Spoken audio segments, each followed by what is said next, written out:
Bismillahirrahmanirrahim.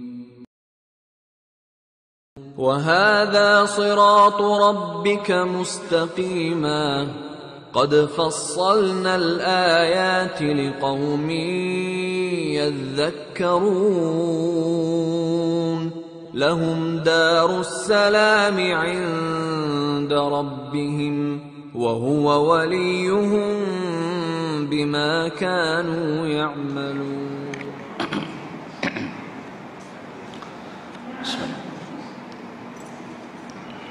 Assalamualaikum warahmatullahi wabarakatuh. Bismillah, alhamdulillah, wassalatu wassalamu ala rasulillah wa ala alihi wa sahbihi wa mawala. La hawla wa la quwata illa billah, amma ba'd. Al-hudurul kiram, hadirin jamaah sekalian, jamaah salat subuh Masjid Darus Salam, semoga sama-sama dimuliakan dan dirahmati Allah Subhanahu wa taala. Syukur alhamdulillah pada kesempatan pagi hari ini kita masih sama-sama diperkenankan oleh Allah Subhanahu wa taala untuk bisa hadir salat subuh berjamaah di masjid yang kita cintai ini. Mudah-mudahan Allah Subhanahu wa taala mudahkan kita untuk bisa menyempurnakan pahala salat jamaah kita ini. Insyaallah kita akan akhiri dengan salat syuruk sebagaimana yang disampaikan oleh Rasulullah sallallahu alaihi wasallam dalam hadisnya, man shalla as-subha fi jama'atin thumma qa'ada yadhkurullaha ta'ala hatta yatlu asy-syamsu thumma yusalli rak'atain falahu ka'ajri hajjin wa umratin tammatin rawahu Tirmidzi. Barang siapa yang salat subuh berjamaah kemudian dia duduk berzikir kepada Allah Subhanahu wa taala, apakah dengan membaca Al-Quran, dengan mendengarkan ceramah atau kajian sampai matahari terbit, kemudian dia sholat 2 rakaat, maka dia akan mendapatkan pahala seperti haji dan umrah sempurna. Hadis riwayat Tirmidzi. Hadirin jamaah sekalian, semoga dimuliakan Allah Subhanahu wa taala. Pagi hari ini materi yang kita ingin bicarakan adalah mengenai efek perbuatan zalim yang kita lakukan. Faqad qala azza min qa'il fi muhkamit tanzil, a'udzu billahi minasy syaithanir rajim. Bismillahirrahmanirrahim. Ya ayyuhan nas, inna khalaqnakum min dzakari wa untha wa ja'alnakum syu'uban wa qabaila lita'arafu inna akramakum indallahi atqakum. Wahai sekalian manusia, sungguh kami telah ciptakan kalian min dzakarin wa unsa, laki-laki maupun perempuan, wa ja'alnakum syu'uban wa qabaila lita'arafu, dan kami jadikan kalian berbangsa-bangsa dan bersuku-suku, lita'arafu, agar kalian saling mengenal satu sama yang lain. Inna akramakum indallahi atqakum, sesungguhnya orang yang paling mulia di antara kalian adalah orang yang paling takwa kepada Allah Subhanahu wa taala. Jamaah sekalian, ayat ini menunjukkan kesetaraan kita di hadapan Allah Subhanahu wa taala. Kita sama-sama hamba yang diciptakan oleh Allah Subhanahu wa taala. Tidak ada bedanya antara kita dengan yang lain. Bahkan ketika Rasulullah sallallahu alaihi wasallam haji wada, salah satu isi khutbah yang disampaikan beliau dalam haji wada tersebut adalah la farqa baina arabiyyin wa ajamiyyin wala aswada wala abyadu illa bittaqwa. Tidak ada perbedaan antara orang Arab dan orang luar Arab, orang asing.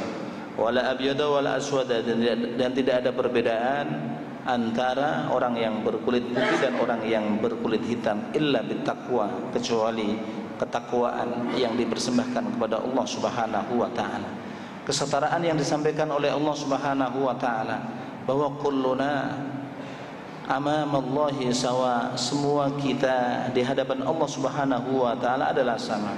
Tidak ada kelebihan yang kita miliki. Kelebihan yang kita miliki hanyalah bagaimana sesungguhnya kita membangun ketakwaan, kita mempersembahkan ketakwaan ini kepada Allah Subhanahu wa taala. An-nasu sawasiya ka asnanil mushti, Manusia itu adalah sama, ka'asnanil mushti, seperti keriki-keriki sisir yang ada. Seperti itulah ya satu perbandingan yang disampaikan ya oleh Allah Subhanahu wa taala dalam ayatnya. Kita di hadapan Allah Subhanahu wa taala sama. Tidak ada kelebihan yang kita miliki. Kelebihan yang kita miliki adalah sejauh mana ketakwaan yang kita persembahkan kepada Allah Subhanahu wa taala. Kita punya tugas yang sama. Tugas kita di hadapan Allah Subhanahu wa taala adalah menyembah Allah Subhanahu wa taala. Wa ma khalaqtul jinna wal insa illa liya'budun. Dan tidaklah aku ciptakan jin dan manusia kecuali supaya mereka menyembah kepadaku, kecuali supaya mereka mengesahkanku. Hadirin jamaah sekalian, semoga dimuliakan dan dirahmati Allah Subhanahu wa taala. Karena itu begitu kita melaksanakan perbuatan zalim, zalim ini tentu yang dimaknai adalah wad'u syai' bi hudi mahalli, meletakkan sesuatu bukan pada tempatnya. Itulah sesungguhnya perbuatan zalim. Dan zalim yang dimaksudkan ini, sebagaimana para ulama mengatakan, zalim itu ada dua jenis. Jenis yang pertama adalah ya dzulmu al-abdi nafsahu, seseorang menzalimi diri mereka sendiri. Ketika seseorang melaksanakan perintah Allah Subhanahu wa taala, melaksanakan amanah Allah Subhanahu wa taala, karena itu sejatinya adalah tugas kita. Tugas kita menyembah Allah. Bagaimana kita melaksanakan perintah Allah Subhanahu wa taala? Bagaimana kita menjauhi larangan Allah Subhanahu wa taala? Di saat kita seperti itu, maka sesungguhnya kita adalah orang-orang yang melakukan sebagaimana yang diperintahkan Allah Subhanahu wa taala. Tapi di saat kita mengabaikan Allah, kita sekutukan Allah, maksiat Allah kita langgar, larangan Allah kita langgar, perintah Allah kita abaikan begitu saja, maka sesungguhnya pada saat yang sama disitulah kezaliman yang kita lakukan terhadap diri kita sendiri. Makanya ya Allah Subhanahu wa taala menyebut bahwa di saat seseorang melakukan kemusyrikan, di saat seseorang melakukan penyekutuan terhadap Allah Subhanahu wa taala, pada saat yang sama dia melakukan kemusyrikan kepada Allah, innasyirka ladzulmun adzim. Sesungguhnya kemusyrikan itu adalah sebuah kezaliman yang sangat besar. Inilah kezaliman seseorang terhadap diri mereka sendiri. Kemudian zalim yang kedua, para ulama mengatakan bahwa sesungguhnya zalim yang kedua, sebagaimana yang disampaikan oleh para ulama, adalah dzulmul insani ghairahu. Seseorang menzalimi orang lain. Seseorang menzalimi orang lain. Bagaimana sesungguhnya ini terjadi? Di saat kita meremehkan orang lain, di saat kita menipu orang lain, di saat kita merasa bahwa saya yang paling berhak sementara dia tidak berhak, di saat seseorang yang bekerja pada kita kemudian honornya, gajinya kita tunda, kita tidak berikan segera, di saat seseorang ya kemudian karena mungkin dia merasa anak buah kita, merasa staf kita, sehingga kita perlakukan sebagaimana kita mau, tidak mengikuti kaidah-kaidah yang telah ditentukan oleh Allah Subhanahu wa taala dan Rasulnya, maka sesungguhnya itulah kezaliman kita lakukan. Maka di saat itulah kezaliman itu kita lakukan. Maka Allah Subhanahu wa taala ingatkan kepada kita bahwa sesungguhnya balasan yang akan Allah berikan kepada orang-orang yang zalim begitu dahsyat. Kita lihat faqad qala azza min qail fi muhkamit tanzil, a'udzu billahi minasy syaithanir rajim, wa la tahsabannallaha ghafilan amma ya'maludz zalimun, innama yu'akhiruhum liyaumin tashkhasu fihi al-absar muhti'ina muqni'i ru'usihim la yartaddu ilaihim tarfuhum wa afidatuhum hawa wa la tahsabannallaha ghafilan. Janganlah kalian sekali-kali mengira bahwa Allah Subhanahu wa taala lupa, bahwa Allah Subhanahu wa taala lalai amma ya'maludz zalimun, dari apa yang dilakukan oleh orang-orang yang zalim itu. Innama yu'akhiruhum, sesungguhnya Allah Subhanahu wa taala akan menunda balasan yang diberikan oleh Allah kepada orang-orang yang zalim itu liyaumin tashkhasu fihi al-absar, sampai pada hari di mana penglihatan itu menjadi terbelalak. Hari itu tidak lain adalah hari kiamat. muhtiina muqni'i ru'usihim, mereka tertunduk lusuh. Mereka tertunduk lusuh di hadapan Allah Subhanahu wa taala. La yartaddu ilaihim tarfuhum, pandangan mereka, mata mereka tidak bisa kembali. Wa afidatuhum hawa, sedangkan hati mereka adalah kosong. Begitulah suasana hari kiamat yang digambarkan oleh Allah Subhanahu wa taala. Jangan kita punya keyakinan bahwa orang-orang yang zalim itu hanya berhenti begitu saja di dunia. Mungkin barangkali orang yang didalimi di dunia tidak bisa melakukan pembalasan. Mungkin barangkali dia tidak bisa menuntut di dunia. Tapi apa yang kita lakukan di dunia ini ternyata ditunda oleh Allah Subhanahu wa taala, diakhirkan oleh Allah pembalasannya besok pada hari kiamat. Hadirin jamaah sekalian, semoga dimuliakan dan dirahmati Allah Subhanahu wa taala. Karena itu Rasulullah sallallahu alaihi wasallam dalam beberapa hadisnya mengingatkan kepada kita. Yang pertama, man kanat indahu matlamatun li akhihi min irdin aw syai'in falyatahallalhu al-yawm min qabli an la yakuna dinarun wala dirhamun. In kana lahu amalun salih ukhidha minhu biqadri madlamatihi fa in lam yakun lahu hasanat ukhidha min sayyiati sahibihi fa humila alaihi, rawahul Bukhari.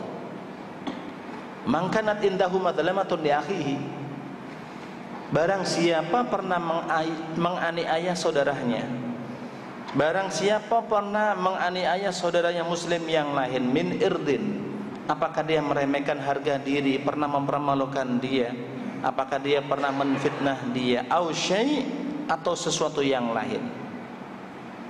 Mungkin sengaja dipermalukan, mungkin sesungguhnya dia berhak naik jabatan, tapi sengaja ya kemudian ya digagalkan oleh dia, sengaja ditekan oleh dia.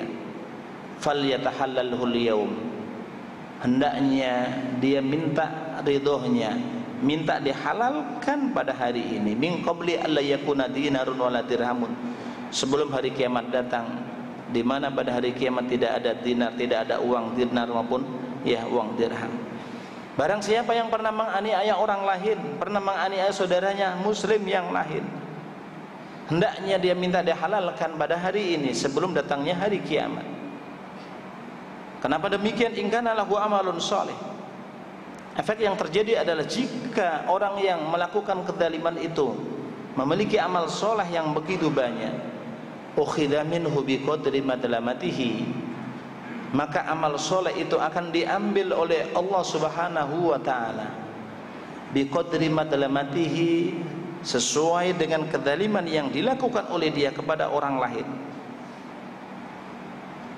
Amal soleh kita begitu banyak, tapi kalau kemudian kita pernah menzalimi kepada orang lain, kemudian kita belum selesaikan urusan itu, maka efek yang akan terjadi adalah pahala amal soleh yang kita lakukan diambil oleh Allah Subhanahu wa taala sesuai dengan kezaliman yang kita lakukan kepada mereka. Fa illam yakun lahu hasanat, jika dia tidak memiliki amal soleh yang dilakukan selama ini, ukhidha min sayyiati sahibihi fa humila alaihi, maka keburukan dosa-dosa yang dilakukan oleh orang yang dizalimi itu akan diambil oleh Allah Subhanahu wa taala, kemudian ditimpahkan kepada orang yang menzalimi. Hadis riwayat Bukhari. Jamaah sekalian, semoga dimuliakan dan dirahmati Allah Subhanahu wa taala. Suatu ketika Rasulullah sallallahu alaihi wasallam disodori seorang jenazah agar beliau berkenan menyolatinya. Tiba-tiba Rasulullah sallallahu alaihi wasallam mendadak tidak mau menyolati. Bahkan Rasul memerintahkan kepada para sahabat, "Shallu ala sahibikum." Shallu ala sahibikum, salati teman kalian ini. Para sahabat kaget. Limada ya Rasulullah, mengapa Rasul? La tusalli alaihi, mengapa Rasul tidak berkenan menyolati dia? Rasul jawabannya simple, li'anna alaihi dain, karena sesungguhnya orang tersebut masih punya tanggungan hutang. Semua sahabat terdiam. Akhirnya Qatadah unjuk jari, ya Rasulullah, ana dhaminun lahu. Wahai Rasul, saya yang akan membayar hutangnya dia. Setelah Rasul, setelah Qatadah sarahatan terang-terangan mengatakan demikian kepada Rasul, akhirnya Rasul sallallahu alaihi wasallam berkenan menyolati jenazah tersebut. Setelah Rasulullah sallallahu alaihi wasallam menyolati jenazah tersebut, maka Rasul sallallahu alaihi wasallam mengatakan kepada Qatadah, "Ya Qatadah, al-an barrata jaldatahu." Wahai Qatadah, sekarang Anda telah mendinginkan kulitnya si mayat itu. Begitulah yang terjadi, hadirin jamaah sekalian. Ini kenapa demikian? Ini tampaknya ada sebuah kedaliman yang dilakukan oleh almarhum. Dia punya hutang tapi hutangnya belum diselesaikan. Belum ada ahli waris yang sorahatan terang-terangan mengatakan siapa di antara jamaah, siapa di antara tetangga, teman dan yang lain yang merasa punya hutang, yang merasa punya piutang kepada almarhum, ya silakan hubungi keluarga almarhum. Tidak ada penjelasan yang seperti ini, sehingga Rasulullah Shallallahu Alaihi Wasallam tidak berkenan menyolatinya. Kita lihat juga bagaimana detik-detik menjelang meninggalnya Rasulullah Shallallahu Alaihi Wasallam. Suatu ketika Rasulullah Shallallahu Alaihi Wasallam pernah menyatakan kepada para sahabatnya, wahai para sahabat, mungkin di antara kalian pernah saya perlakukan dengan kasar, mungkin di antara kalian pernah saya lakukan dengan yang tidak sebenarnya. Maka silakan kalian menuntut balas, silakan kalian menuntut kisos, membalas apa yang telah saya lakukan. Maka di antara sahabat pun ada yang menunjuk jari Rasul, saya pernah dilakukan oleh Rasul dengan perbuatan yang tidak sebenarnya. Baik, kalau begitu ta'al, silakan balas apa yang telah lakukan. Kemudian sahabat itu mengatakan, Rasul, di saat saya melakukan itu Rasul, ya suasananya saya mungkin sedang membuka baju. Maka silakan Rasul membuka baju. Begitu Rasulullah Shallallahu Alaihi Wasallam membuka baju, maka akhirnya sahabat mendekat kepada Rasul, tidak jadi melakukan pembalasan. Kemudian Rasul Shallallahu Alaihi Wasallam dicucuk pusarnya oleh sahabat tersebut. Ini maknanya adalah Rasul sendiri memberikan peluang, memberikan kepada para sahabat, siapapun orangnya yang mungkin barangkali pernah saya lakukan dengan tidak benar, silakan melakukan pembalasan terhadap saya. Hak-hak yang terjadi di antara kita ada dua hak. Kalau hukukullah, hak-hak yang berkaitan dengan Allah Subhanahu wa taala, insya Allah mungkin gampang diselesaikan. Mungkin barangkali orang nggak pernah sholat selama 20 tahun, dia Islam tapi Islamnya sekedar muslim KTP, kewajiban diabaikan begitu saja. Kemudian dia masih seperti itu, sehingga mungkin praktis 20 tahun dia tidak sholat, dia tidak pernah puasa. Kemudian pada akhirnya dia insaf, dia bertobat kepada Allah Subhanahu wa taala, dia mohon kepada Allah Subhanahu wa taala taubatan nasuha, dengan taubat yang dijadikan dia sebagai nasihat, berhenti total dari perbuatan itu, menyesali perbuatan itu, berjanji tidak akan mengulang perbuatan itu, dan mengganti perbuatan itu dengan amal-amal soleh yang lain. Maka kalau orang ini kaitannya dengan Allah Subhanahu wa taala, insya Allah gampang selesai. Insya Allah gampang selesai. Karena pada dasarnya kata Nabi, Innallaha yaqbalu taubata 'abdin ma lam yuhurhir. Sesungguhnya Allah Subhanahu wa taala akan menerima taubatnya seorang hamba malam yuhurhir, selama nyawa belum berada di tenggorokan. Tapi persoalannya kalau manusia dengan manusia, haknya mungkin dilecehkan, mungkin harga dirinya diinjak-injak oleh dia, atau mungkin kaitannya dengan uang dan lain sebagainya, tidak akan selesai begitu saja tanpa yang bersangkutan memaafkan, tanpa yang bersangkutan terus terang minta maaf kepada dia. Makanya para ulama mengatakan hukukullah mabniyatun alal musamaha wa hukukul adamiyyin mabniyatun alal musyahah. Hak Allah Subhanahu wa taala senantiasa didasarkan pada kemudahan. Kalau kita salah dengan Allah, kalau kita melakukan dosa di hadapan Allah Subhanahu wa taala, kita mohon ampun kepada Allah, istighfar sama Allah, taubatan nasuha dengan Allah, maka selesai. Tapi kalau urusan dosa kita ini dengan manusia, kita pernah memalukan teman kita, kita pernah menfitnah teman kita, mungkin kita pernah ngutang teman kita, kita lupa atau bagaimana, ya belum sempat bayar atau mungkin pura-pura lupa. Ini persoalannya nggak selesai begitu saja. Persoalannya tidak akan selesai begitu saja tanpa yang bersangkutan ya minta maaf. Meskipun hanya sekedar saya pernah memalukan dia, meskipun kaitannya bukan dengan uang. Tapi tadi dikatakan Nabi Shallallahu Alaihi Wasallam min irdin. Irdin ini maknanya bukan uang, au syai' atau sesuatu yang lain. Makanya kenapa tradisi yang ada di saat jenazah meninggal, kemudian salah satu kerabat dari almarhum kemudian berdiri menyampaikan kata sambutan, Bapak dan jamaah sekalian, almarhum ayah, kakek dan saudara kita telah berpulang ke rahmatullah. Mungkin barangkali selama ini almarhum ada kesalahan, ada kekhilafan sama Bapak dan jamaah sekalian, kiranya Bapak dan jamaah sekalian berkenan memaafkannya. Mungkin almarhum barangkali mungkin ada kaitannya dengan keuangan dan lain sebagainya. Silakan ya almarhum, ya silakan Bapak dan jamaah sekalian berhubungan dengan saya atau dengan keluarga almarhum. Ini sesuatu yang sangat terpuji dilakukan itu. Tapi persoalannya apakah cukup dengan itu saja? Toh almarhum hubungannya bukan dengan orang yang datang pada waktu itu. Almarhum hubungannya banyak, temannya banyak. Bukan hanya sekedar jamaah yang datang menyolatkan almarhum itu, bukan hanya sekedar itu.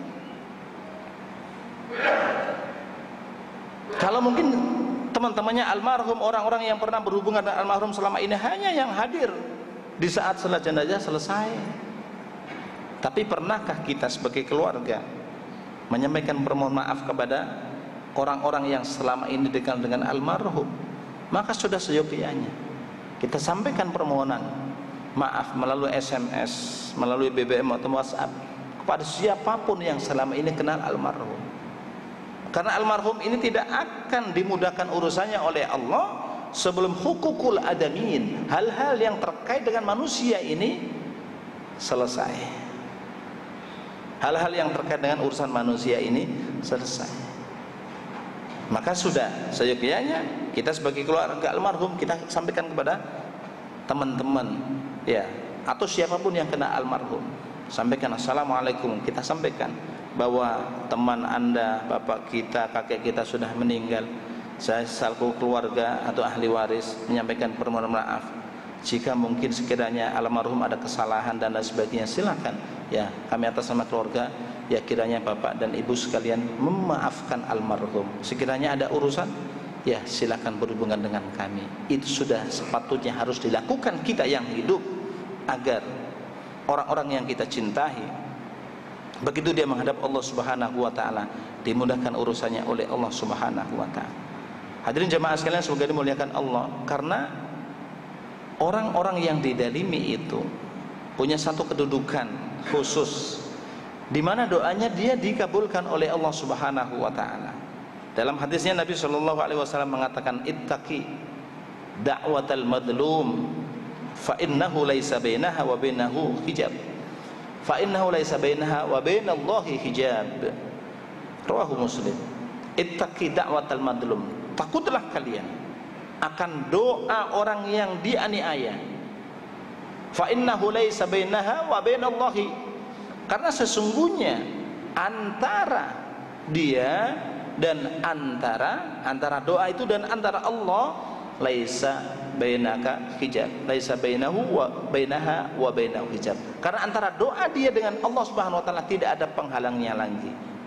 Berarti doa ini betul-betul ya dikabulkan oleh Allah Subhanahu wa taala. Memang kadang-kadang kalau kita doa yang baik-baik itu ya jarang sekali kita lihat hasilnya.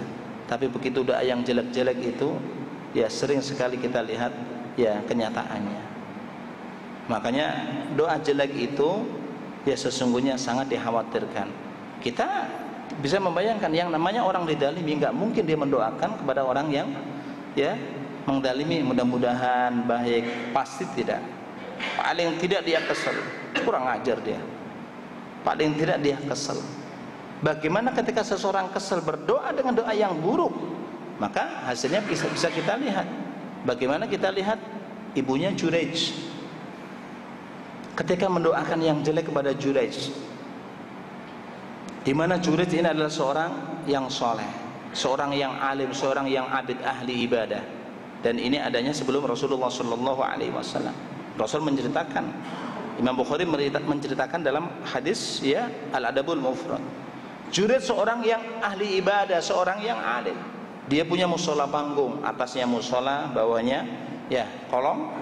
Ya, musolanya itu kalau malam digunakan menginap oleh pengembala sapi. Di saat Juraij sedang sholat, dia dipanggil oleh ibunya. Juraij berada di atas, kemudian ibunya berada di bawah manggil. Di saat dia sholat, Allahu Akbar, kemudian ibunya memanggil Juraij. Juraij mendengar ini panggilan ibunya, tapi posisinya Juraij serba salah. Kita mau menjawab panggilan ibu, takut sama Allah, enggak dijawab, ya dia takut sama ibunya. Dalam hatinya Juraij hanya mengatakan ummi wa sholati, sholatku dan ibuku. Panggilan yang kedua, Juraij dipanggil lagi Juraij. Juraij mendengar, tapi Juraij serba salah. Ummi wa sholati, dalam hatinya masih seperti itu. Salah mau dijawab, takut sama Allah, enggak dijawab, takut sama ya ibu. Panggilan yang ketiga dia mengatakan Juraij, tapi Juraij tetap ya melanjutkan sholatnya. Dia mengabaikan panggilan ibu. Setelah ibunya memanggil Juraij yang ketiga, tampaknya ibunya kesel. Begitu kesel dia marah. Begitu dia marah, ibunya keceplosan ngomong, asal ngomong dia, ya Juraij, la amatakallahu ya Juraij hatta tungdura fi wajhil mumasad. Juraij, mudah-mudahan kamu enggak mati sebelum Allah perlihatkan kamu di hadapan wanita-wanita yang nakal. Ini kalau kita lihat siyaqul hadis ini, kira-kira ibunya doa itu sambil menghadap kiblat, sambil mengangkat tangan begini? Enggak. Namanya orang kesel.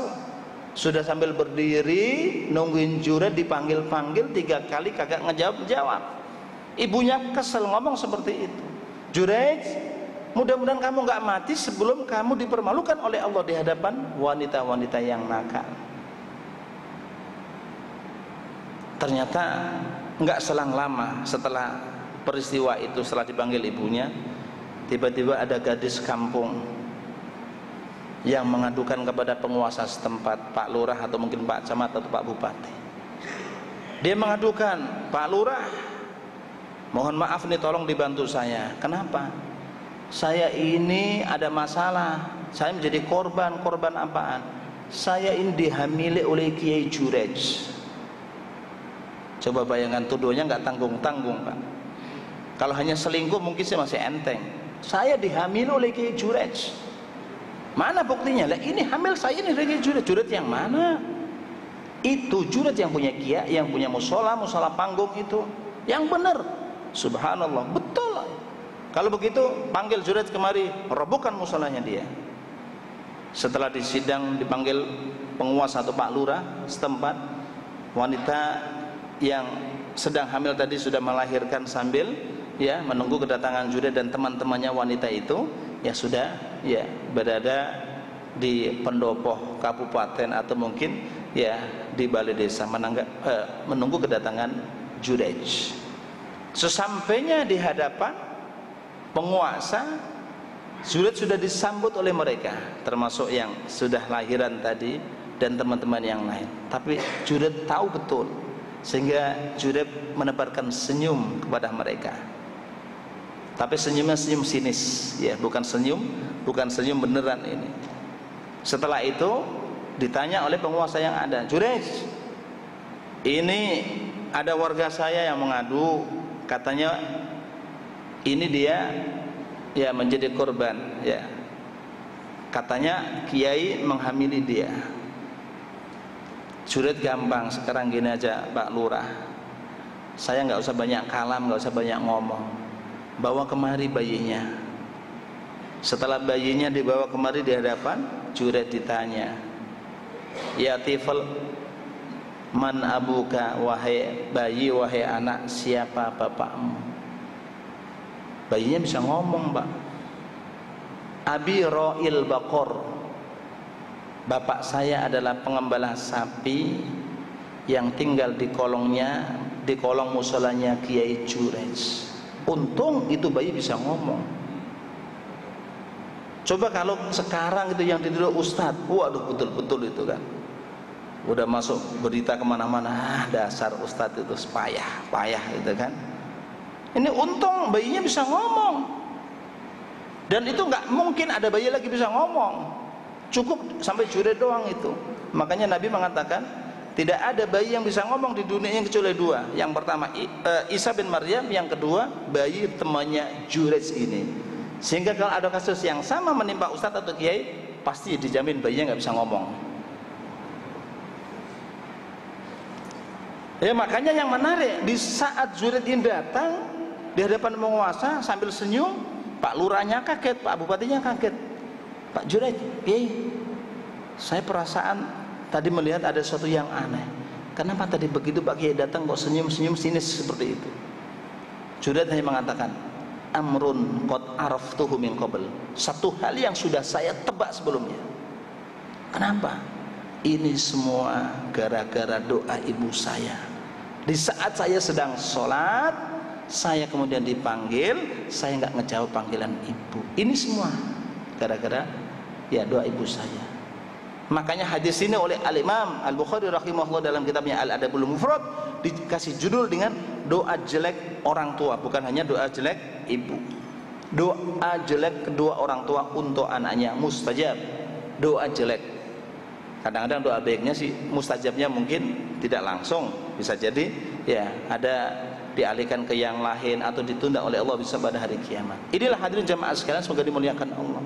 Kita bisa bayangkan kalau orang kesel doanya seperti ini, maka bisa jadi kalau orang-orang yang didalimi kemudian dia merasa kesel dia, maka tidak menutup kemungkinan doa yang disampaikan oleh orang yang didalimi itu sebagaimana doa yang dilakukan oleh ibunya Jurej di saat dia kesel, kemudian doa sama untuk ya anaknya Jurej dengan doa yang sesungguhnya tidak lazim bagi seorang ibu melakukan itu.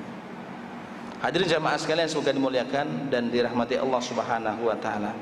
Dalam hadis yang lain, Rasulullah sallallahu alaihi wasallam pernah bertanya kepada para sahabat, dan hadis ini sangat populer. Atadruna manil muflis? Tahukah kalian siapa orang yang bangkrut itu? Kemudian para sahabat menjawab, al muflisu fina man la dirham lahu wala mata. Orang yang bangkrut di antara kita wahai Rasul, sesungguhnya orang yang tidak punya fulus. Itu bangkrut. Bisnis sekian lama gagal, nggak dapat untung, itu namanya bangkrut. Kemudian Nabi mengatakan, al muflisu min ummati may ya'ti yaumal qiyamati bi sholatin wa zakatin wa shaumin wa hajjin fayati wa qad syatama hada wa qadafa hada wa akhadha mala hada wa nabasha min ardi hada wa daraba hada wa safaka dama hada fayukhadhu li hada min hasanatihi wa hada min hasanatihi fa in faniyat hasanatuhu qabla ayyuqda ma alaihi ukhidha min khatayahum faturihat alaihi thumma turiha finnar, rawahu Muslim. Ketika Rasul bertanya kepada para sahabatnya, siapa orang yang bangkrut itu? Para sahabat menjawab, orang yang bangkrut di antara kita orang yang punya fulus. Rasul segera meluruskan, orang yang bangkrut dari kalangan umatku bukan begitu. Orang yang bangkrut dari kalangan umatku adalah orang yang besok pada hari kiamat dia datang ke hadapan Allah Subhanahu wa taala melaporkan salat yang dia lakukan, melaporkan puasanya sekian, hajinya sekian, umrohnya sekian kali. Tapi kata Rasul, di samping dia melaporkan sholat, zakat dan puasanya, wa ya'ti wa qad syatama hada, dia datang kepada Allah Subhanahu wa taala, dia pernah mencaci maki orang ini. Wa qadafa hada, dia pernah melancarkan tuduhan kepada orang ini asal nuduh, tidak ada bukti. Wa akhadha mala hada, dia juga pernah melakukan bahwa dia pernah mengambil uang orang ini, harta orang ini tidak dikembalikan. Wa nabasha'an ardi hada, dia juga pernah melecehkan harga diri orang lain. Wa durba hada, dia pernah memukul orang lain. Wa safakada dama hada, dia pernah membunuh orang lain. Jadi ini orang yang bangkrut. Kebaikan ada, tapi hukukul adamiynya belum beres. Hukukullahnya dipersembahkan kepada Allah, tapi hukukul adamiynya tampaknya belum beres. Mencaci maki orang lain, menuduh orang lain melakukan perbuatan yang tidak benar tanpa ada bukti, mengambil uang orang lain, melecehkan harga diri orang lain. Kemudian kata Rasul sallallahu alaihi wasallam, maka kebaikan dia akan diambil oleh Allah Subhanahu wa taala. Kebaikan dia akan diambil oleh Allah Subhanahu wa taala, dibagi-bagi oleh Allah. Ini dikasihkan kepada orang yang pernah disakiti, dikasihkan kepada orang yang pernah dicaci maki, dikasihkan kepada orang yang pernah ditolimi, dikasihkan kepada orang yang pernah dituduh. Setelah kebaikan dia habis, gantian kata Allah, ya nanti dosa orang yang disakiti diambil oleh Allah, ditimpakan ke dia. Dosa orang yang dicaci maki diambil oleh Allah, ditimpakan kepada dia. Dosa orang yang diambil hartanya diambil oleh Allah, ditimpakan kepada dia. Dosa orang yang dilecehkan harga dirinya diambil oleh Allah, ditimpakan kepada dia. Sehingga saking beratnya dosa yang harus dia pikul, maka akhirnya pun dia dimasukkan neraka oleh Allah Subhanahu wa taala. Hadis riwayat Muslim. Hadirin jamaah sekalian, semoga dimuliakan Allah. Ternyata kalau kita bicara surga, enggak segampang yang kita lakukan. Kebaikan begitu besar, tapi kalau ternyata perbuatan hak kita sesama manusia tidak clear, maka sesungguhnya itu akan menjadi penghambat dari perjalanan kita di akhirat nanti. Jamaah sekalian, semoga dimuliakan Allah Subhanahu wa taala. Coba sekarang kita perhatikan. Di sana ada sebuah hadis, ada seorang wanita yang solehah, ahli sholat, ahli ibadah, ahli puasa. Ya Rasulullah, hunaka fulana tudkaru min kasrati sholatiha wa zakatiha wa sumiha wa Rasul. Ada seorang wanita, dia disebut-sebut sebagai seorang yang ahli sholat, bukan sekedar sholat fardu, tahajudnya pun rajin. Ahli puasa, bukan sekedar puasa Ramadan Rasul, puasa sunnahnya pun rajin. Wa zakatiha, zakatnya juga rajin, alhamdulillah, karena dia termasuk kategori minal ahniya. Khairu annaha tu'di jironaha bilisaniha, hanya saja Rasul, ini wanita kekurangannya, penyakitnya adalah dia suka menyakiti tetangganya dengan mulutnya. Apa kata Rasul? La khaira fiha hiya finnar. Enggak ada kebaikan sama sekali untuk wanita tersebut. Hiya finnar, dia berada di neraka. Kalau ditanya, itu wanita sholat enggak Pak? Sholat. Puasa enggak? Puasa. Zakat enggak? Zakat. Kok di neraka? Apa maknanya? Karena ini kaitannya mungkin orang yang disakiti itu, ya dia belum bisa mengikhlaskan, masih sakit hati dia. Karena mulutnya dia. Karena mulutnya dia. Jadi orang meskipun ahli sholat, ahli ibadah, ahli zakat, tapi kalau kemudian dia nggak bisa ngejaga mulut, sehingga tetangganya merasa tersakiti, teman-temannya merasa tersakiti dengan mulutnya, maka sesungguhnya itu adalah sebuah kedaliman yang dilakukan oleh dia, dan itu akan selesai kalau sudah saling memaafkan. Jamaah sekalian, semoga dimuliakan dan dirahmati Allah Subhanahu wa taala. Anas Abdullah bin Unais meriwayatkan bahwa besok pada hari kiamat, yahsyurullahu al-ibad yaumal qiyamati khufatan uratan hurlan buhman. Allah Subhanahu wa taala besok pada hari kiamat akan menggiring, mengumpulkan hambanya dalam keadaan nyeker, enggak pakai sendal, enggak pakai sepatu lagi, uratan dalam keadaan telanjang bulat, hurlan dalam keadaan kulub, yang tadinya sunat sekarang menjadi balik lagi enggak sunat seperti anak kecil. Buhman fayunadihi. Kemudian di tengah-tengah mereka itu ada suara yang memanggil. Fayunadihim munadin, ada suara yang memanggil mereka. Bisautin yasma'uhu man ba'uda kama yasma'uhu man qaruba. Dengan panggilan, di mana panggilan itu bisa didengarkan orang yang berada di tempat yang jauh, apalagi orang yang berada di tempat yang dekat. Panggilan itu berbunyi, Anal Malik ad-Dayyan, Anal Malik ad-Dayyan, la yanbaghi li ahadin min ahlil jannah ayadkhulal jannata aw ahadun min ahlin nar ayadkhulan nar wa indahu madlamatun an aqsahu hatta latuma fama fawqaha wa la yadlimu rabbuka ahada. Qulna ya Rasulullah, kaifa wa inna ma na'ti khufatan uratan? Faqala bil hasanati was sayyiati jazaan wa la yadlimu rabbuka ahada. Besok pada hari kiamat Allah Subhanahu wa taala kumpulkan kita. Allah kiring kita dalam keadaan telanjang, bulat, nyeker, enggak pakai sepatu, dalam keadaan kulub, balik lagi ya enggak sunat seperti anak kecil. Tiba-tiba ada suara-suara yang memanggil, Anal Malik Anad Dayyan, saya adalah raja, saya adalah yang akan memberikan pembalasan kepada siapapun. Tidak pantas calon penghuni surga akan masuk surga begitu saja, atau calon penghuni neraka masuk neraka begitu saja, sementara dia pernah menzalimi orang lain sebelum orang yang didalimi menuntut kisos, sebelum orang yang didalimi membalas kepada dia. Hatta latomata, sampai di tampol begini doang itu pun ada kisosnya. Kita pernah memukul orang cuma begini doang, itu ada kisosnya besok pada hari kiamat. Bagaimana dengan perbuatan yang lebih dari itu?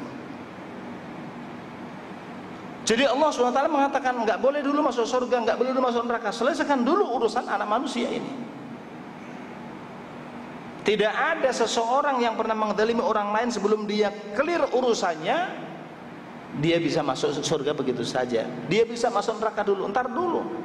Makanya dalam riwayat yang lain, di saat kita sedang menyeberang jembatan As-Sirat, tiba-tiba Allah Subhanahu wa taala pertemukan orang yang menzalimi dengan orang yang dizalimi, dipertemukan di jembatan As-Sirat. Kemudian keduanya saling menuntut kisos.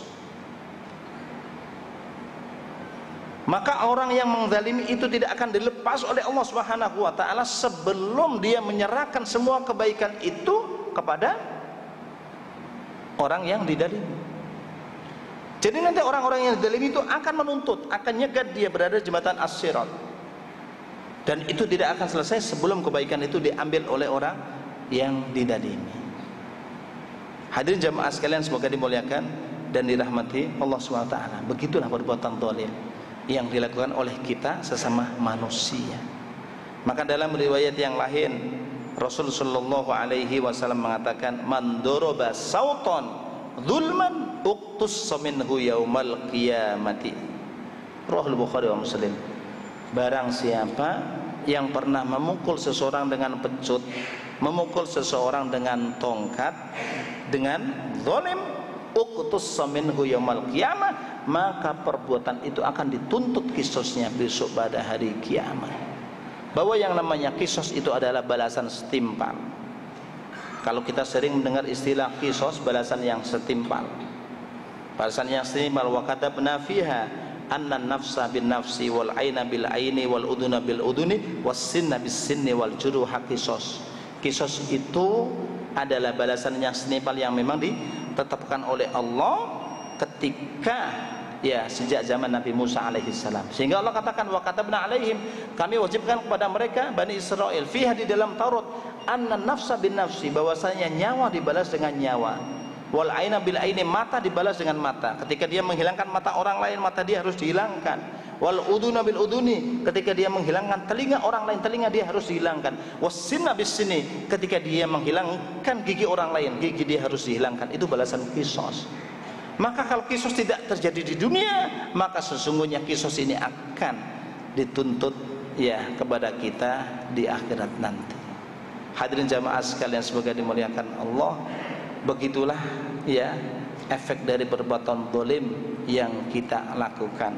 Maka tentu kita sebagai sama-sama hamba Allah Subhanahu wa taala, kita mungkin saling merendah. Kita merasa merendah itu jauh lebih bagus dibanding kemudian kita sok merasa tinggi terus, sok merasa hebat terus, sok merasa segala-galanya, sehingga kita malu minta maaf sama orang yang mungkin barangkali pernah kita sakiti, sama orang yang mungkin barangkali pernah kita zalimi selama ini. Kalau itu terjadi, naudzubillahi min dzalik, karena tidak akan selesai urusan, apalagi dengan urusan uang. Tidak mudah begitu saja dilupakan. Yang namanya uang bisa menjadi tarika, bisa menjadi harta pusaka, di mana harta pusaka itu bisa diwariskan kepada ahli waris. Apalagi urusan uang itu sangat pelik sekali. La yahilu malum ri'in ila angti binafsihi, tidak halal harta seseorang kecuali dengan keikhlasannya. Harta tidak akan menjadi halal kecuali dengan keikhlasannya. Inilah satu efek dari perbuatan zalim yang memang dilarang oleh Allah Subhanahu wa taala. Maka dalam hadis qudsinya Allah Subhanahu wa taala mengatakan, ya ibadi inni haramtu dzulma ala nafsi wa ja'altuhu bainakum muharraman fala tadzalamu, rawahu Muslim.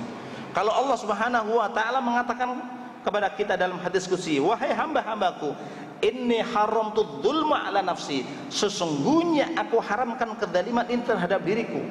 Kalau Allah sebagai Al-Khaliq, Allah yang maha segala-galanya, mengharamkan kezaliman, sesungguhnya aku mengharamkan kezaliman terhadap diriku. Wa ja'altuhu bainakum muharraman, dan saya jadikan kezaliman itu diharamkan di antara kalian. Fala tadzalamu, janganlah kalian saling menganiaya. Maka tadi Allah katakan, wala yadlimu rabbuka ahada, Tuhanmu tidak akan pernah menganiaya seorang pun. Jangankan kita yang taat kepada Allah, orang-orang yang selama ini tidak pernah taat kepada Allah Subhanahu wa taala, tidak pernah didalimi oleh Allah Subhanahu wa taala. Sekarang kita lihat, kalau Allah memang dalimi itu, berapa banyak orang-orang non-muslim, orang-orang kafir itu yang sudah dibinasakan oleh Allah Subhanahu wa taala. Tapi Allah tidak mau mendalimi mereka. Meskipun mereka tidak menyembah Allah, meskipun mereka tidak mengesahkan Allah Subhanahu wa taala, tapi mereka masih dikasih kesempatan.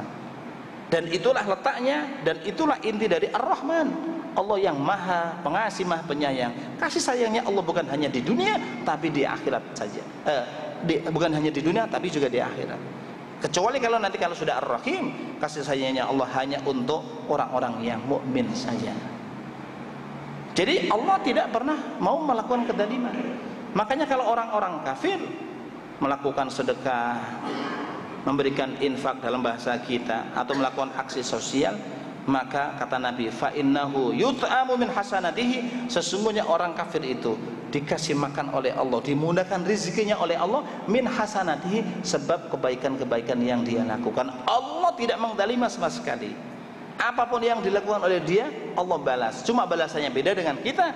Kalau sedekah yang kita lakukan, infak yang kita lakukan, balasannya dunia akhirat. Tapi kalau infak dalam bahasa kita, sosial yang dilakukan oleh mereka, dibalas oleh Allah di dunia. Makanya Nabi mengatakan, fa innahu yut'amu min hasanatihi, sesungguhnya orang kafir itu dikasih makan oleh Allah, dimudahkan rezekinya oleh Allah, min hasanatihi, sebab kebaikan-kebaikan yang dia lakukan selama ini. Baiklah hadirin jamaah sekalian, semoga dimuliakan Allah. Itulah ya efek dari kezaliman. Sebelum saya akhiri, mungkin barangkali ada satu pertanyaan yang ingin ditanyakan, ingin didiskusikan pada kesempatan pagi hari ini. Saya persilakan. Silakan, Pak. Assalamualaikum warahmatullahi wabarakatuh.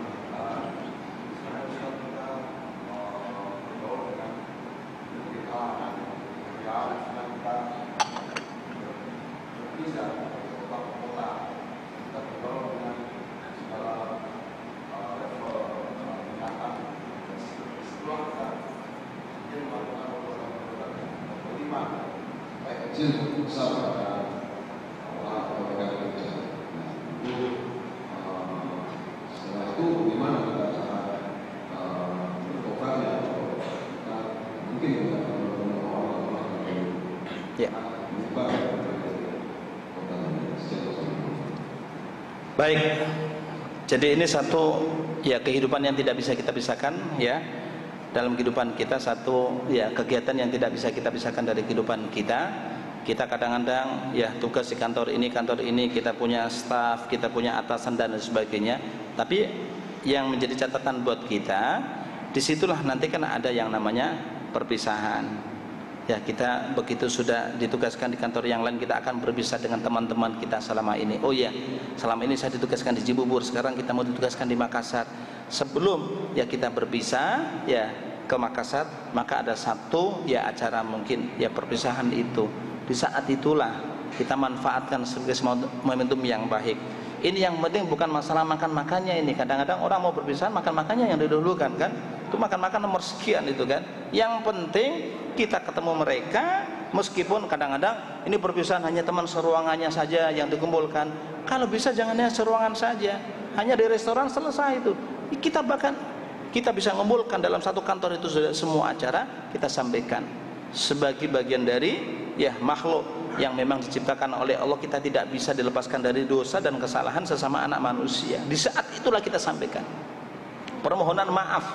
Di saat itu harus kita sampaikan permohonan maaf. Dan yang seperti ini memang harus dilakukan demikian. Yang terjadi selama ini kan tidak. Mengapa Pak?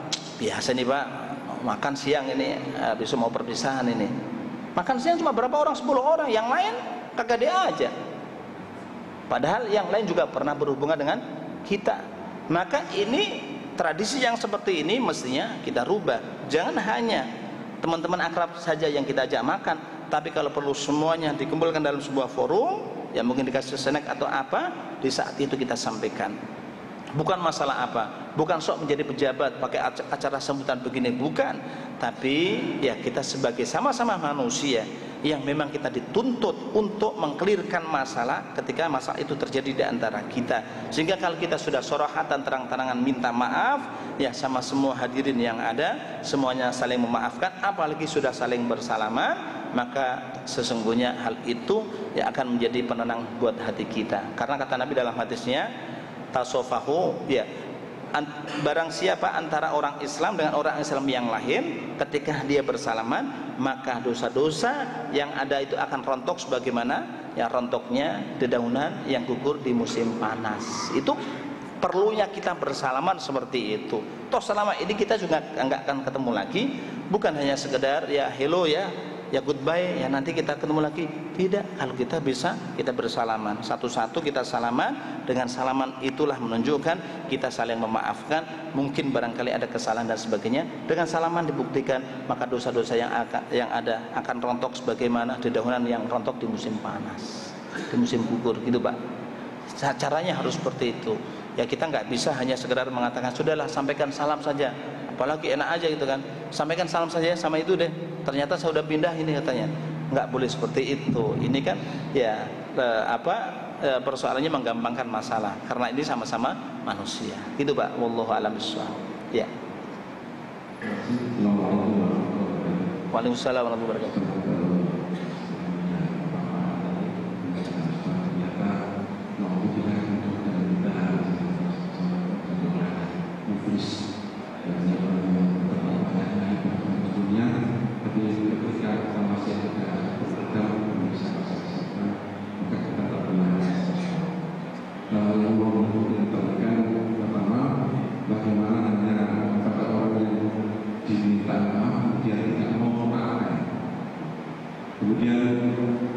Diminta apa?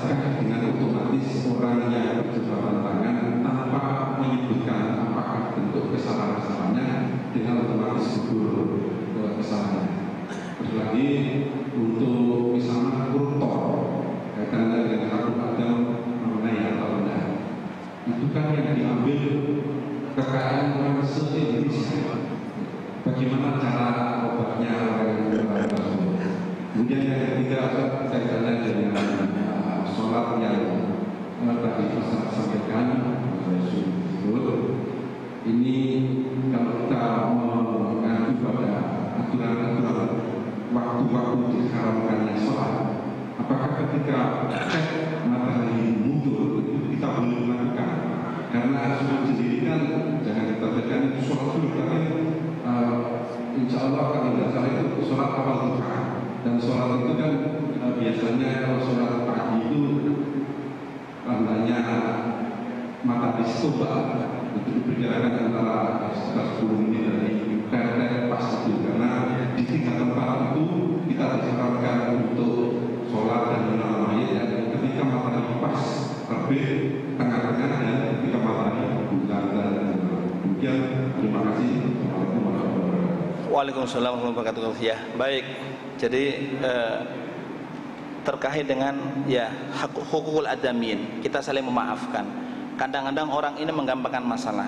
Sebenarnya permasalahannya itu ya sepele. Tapi ketika permasalahan sepele, karena sepelenya itu orang juga nggak memaafkan. Pokoknya saya bilang sama dia, saya tidak akan memaafkan dia sebelum dia minta maaf sama saya. Karena memang sama-sama kekehnya, dia juga nggak mau. Ya nanti gampang aja lah, nanti ketika lebaran sekalian aja deh dirapel katanya ya. Ketika lebaran dirapel, salaman, seolah-olah semuanya sudah gugur kesalahannya. Padahal kata dia, Ya salaman wajarnya orang lebaran kok. Tapi untuk yang itu saya nggak bisa memaafkan. Lah ini orang senantiasa menggampangkan masalah itu. Maka ya kita juga harus saling menghormati orang. Ketika memang dia maunya seperti itu, ya gimana caranya agar kita ini ya bisa dimaafkan oleh dia. Kita nggak mungkin dong dalam suasana yang umum ketemu di masjid begini salaman, ya sudah selesai. Udah saya sering salaman kok. Salaman gimana? Itu udah ketemu di masjid terus salaman, seolah-olah udah selesai. Padahal sakitnya di sini kan dia kan. Ya. Dia nggak selesai seperti itu. Makanya dia harus datang. Kalau nggak datang ya mungkin berdua saja sampaikan. Ya mungkin secara pribadi barangkali mungkin saya pernah melakukan kesalahan ini dan itu, terus terang saya sampaikan, ya minta maaf. Apalagi mohon maaf. Ini kalau yang salah anak sama mertua. Nah, ini mertua juga sama kan, ya kadang-kadang kekeh juga itu kan. Ya kalau anak sama mertua mah gampang datengin kan ya, cari timing yang tepat. Maunya mertua itu apa kira-kira yang disenangin itu kan, bawain, ya kan? Ya. Kalau memang maunya tiket umroh, kasih tiket umroh gitu kan, datang ya bawain tiket umroh, minta maaf ya atas kesalahan selama ini yang dilakukan. Itu kan selesai. Tapi kadang-kadang tidak. Ini dengan mertua, dengan orang-orang yang dalam tanda kutip punya hubungan khusus, salamannya hanya lebaran saja datang, ya saya udah datang lebaran udah selesai. Padahal mertuanya masih ngomong terus. Mantu saya yang pertama memang luar biasa ya. Sulit rasanya saya, masih sakit saya, nggak bisa dihilangkan begitu saja. Kalau kemudian kenyataannya dia mengatakan demikian, nggak bisa selesai itu. Jangan kemudian dibikin general umum itu kan, udah kesalahan semua rontok itu. Ya kesalahan yang mana dulu gitu kan? Ya mungkin kalau kesalahan yang kan kesalahan tingkatannya macam-macam.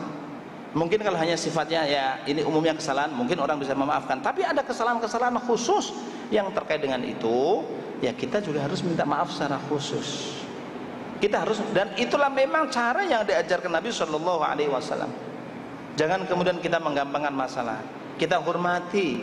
Ya laisa minnal man lam yarham shaghiruna wa lam yuwaqqir kabiruna. Bukan golongan dari kami orang yang tidak pernah menyayangi yang kecil dari kita dan tidak pernah menghormati yang besar dari kita. Menghormati orang yang lebih dewasa dalam konteks minta maaf, ya kita datengin. Jangan sembarangan kita akan berjalan, Pak, mohon maaf ya atas kesalahan kemarin. Ya ini nggak pas. Ya, bentuknya itu disesuaikan dengan kondisi adat yang kita. Ketika Rasul mengatakan laisa minna malam yuwakir kabiruna, bukan golongan dari kami orang yang tidak menghormati orang yang dewasa dari kita, yang lebih tua dari kita, itu disesuaikan dengan etikanya masing-masing, sesuai uruf. Adatnya gimana? Kalau adatnya memang bangsa kita Indonesia, kita datengin, ya adanya begitu, kita lakukan itu. Jangan hanya ketemu di jalan minta maaf. Ini siapa ini? Pinter banget ini ketemu di jalan hanya minta maaf. Enggak ada adat seperti itu. Jadi al-adat muhakkamah, uruf kebiasaan akan menjadi dasar hukum selama itu tidak menyarai aturan Allah Subhanahu wa taala. Dan itu memang seperti itu caranya. Ya kita hormati dia dong. Posisinya sebagai orang tua, datang ya ke rumah, ya atau minta waktu sekedar silaturahim. Ya sedang ziarah, ya berkunjung ke rumah, minta maaf untuk masalah itu. Kita harus jelaskan masalahnya, apa kesalahannya. Mungkin ya dia lupa atau mungkin barangkali ya dia sekedar kesalahan apa ya, tampaknya saya enggak itu deh, enggak pernah salah deh. Bisa jadi tutupin, dipancing dulu kesalahan apa dulu. Dan itulah memang urusan manusia, memang ya agak pelik itu urusannya. Baik, kemudian yang kedua terkait dengan masalah sholat syuruk, ya bahwa ada 3 waktu di mana kita dilarang melakukan sholat, ya ketika matahari terbit, ketika waktu istiwa, ya matahari tepat di atas kepala kita, dan ketika waktu huruf, ya ketika matahari sedang terbenam. Selain kita dilarang melakukan sholat, kita juga dilarang menguburkan jenazah pada waktu-waktu itu. Namun kalau kita melihat hadisnya, hadis ini yang dimaksudkan adalah untuk ya sholat sunnah mutlak. Untuk sholat sunnah mutlak. Kenapa demikian? Sekarang kalau memang itu untuk semua sholat, maka sesungguhnya orang yang sholat subuh, satu contoh, ini waktu subuh katakan sampai jam 5.50. Begitu ada orang sholat katakan jam 5.45, baru Allahu Akbar, baru dapat 1 rakaat. Kemudian waktu subuhnya sudah habis, sudah masuk pada waktu syuruk. Sholatnya dilanjutkan atau tidak? Sholatnya tetap dilanjutkan, dan sholatnya itu sudah mewakili sholat subuh. Karena kata Nabi, man adraka rakaatan fil waqti faqad adrakas shalah. Barang siapa mendapatkan satu rakaat di waktunya, maka sungguh dia telah mendapatkan sholat itu secara sempurna.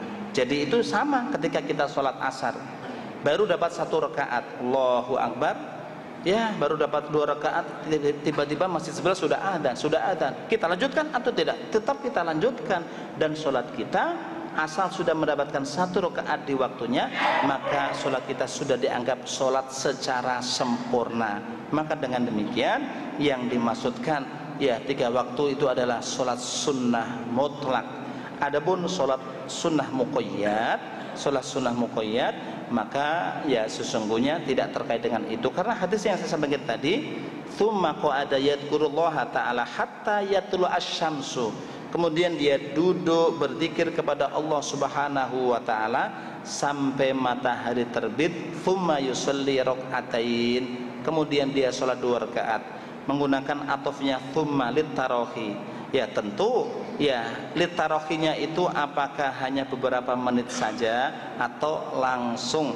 Maka kalau kita melihat siyaqul hadis, karena di sini menggunakan tsumma kemudian, maka kemudian ini apakah langsung atau tidak? Maka dalam rangka ihtiyat ya kira-kira kalau tadi jam 5.50 sudah masuk waktu syuruk, ya abaikan mungkin ya sekitar ya 3-5 menit ya kita baru sholat syuruk, itu lebih bagus karena memang hadisnya menggunakan kata thumma itu faedahnya adalah litarahi, ya untuk entar-entaran, ya tidak langsung, beda. Kemudian kalau dia dikatakan fayusalli rak'atain, lalu dengan kemudian itu maknanya beda. Kalau lalu itu langsung, tapi kalau thumma agak belakangan. Ja'a Muhammadun ilal masjidi thumma yusalli duha. Muhammad datang ke masjid kemudian dia salat duha. Artinya begitu dia datang di masjid tidak langsung salat duha. Mungkin bisa jadi duduk dulu, bisa jadi ngobrol dengan temannya dulu, setelah selesai baru dia salat. Maka memang ala sabil ihtiyat, biar kita sama-sama mungkin tidak ada keraguan dalam hati, ya tentu kita ambil spare waktu saja, itu jauh lebih bagus gitu Pak. Untuk yang kedua tadi apa Pak?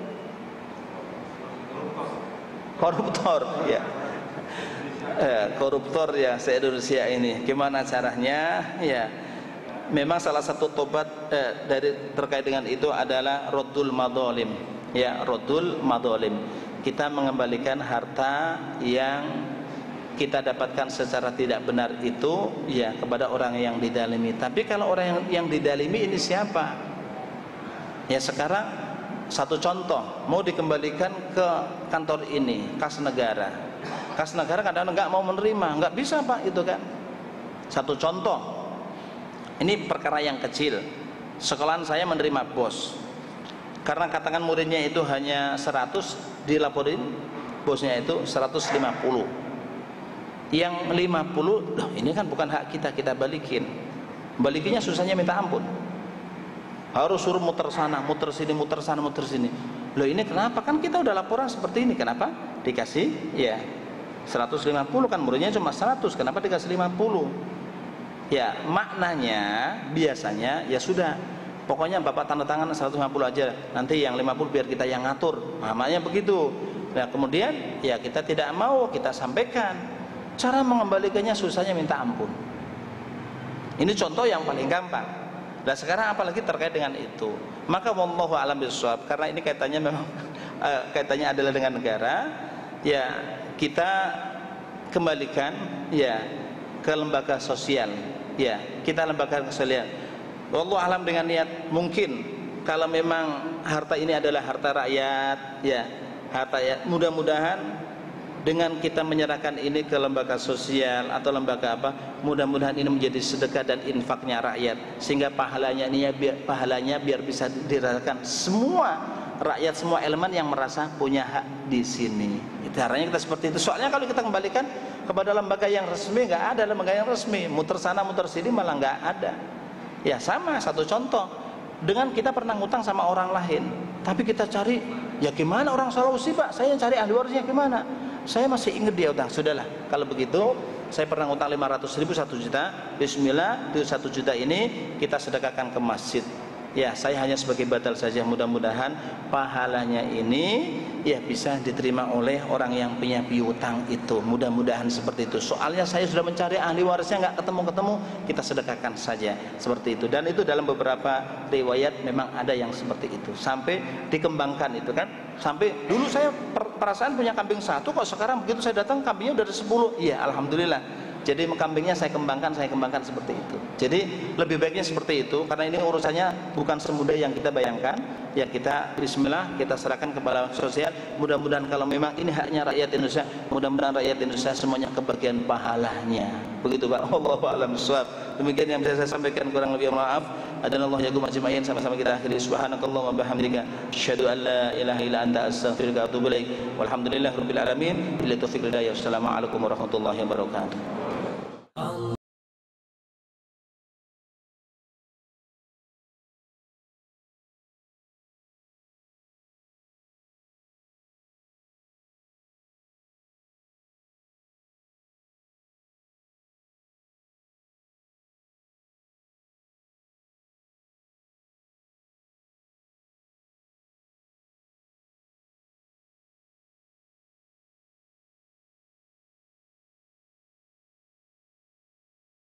Allah